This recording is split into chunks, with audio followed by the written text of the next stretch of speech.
د افغانانو لپاره د روسیې تازه زبردست اعلان.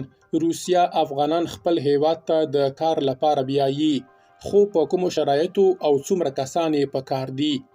د دغه بهیر شرایط څه دي؟ کوم ډول خلک روسیې ته د تګ وړ دي؟ او د اسلامي امارت د واکمنۍ چارواکي یې په اړه څه وایي؟ بشپړ جزئیات په ویډیو کې تر پایه وګورئ.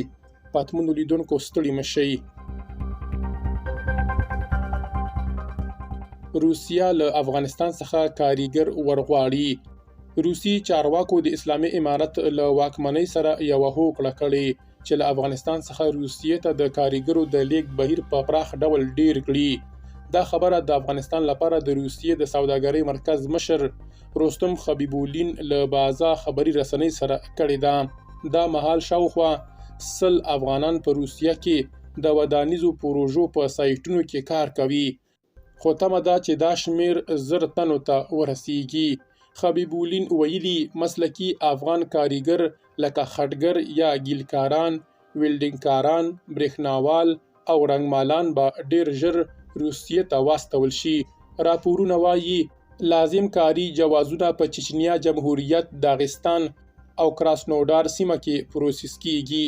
همداراز روسیې لیوالتیا ښودلې چې افغان کرنیز متخصصان چې په نباتي کرنه، حیواناتو او ویترنري یا ویترنري ساینس کې مهارت لري په روسیه کې کار وکړي. راپور ډیروي چې یو شمیر افغان ودانیزې ډلې به د اوکراین په هغو سیمو کې ځای پر ځای شي چې روسیې اشغال کړي دي، ترڅو د ورانکارۍ، د پاککارۍ او بیا رغونې چارې پر مخ یوسي. د مسکو او د نوموړې واکمنۍ ترمنځ اړیکې د 2022 زیږدیز کال له فروری وروسته ژورې شوې.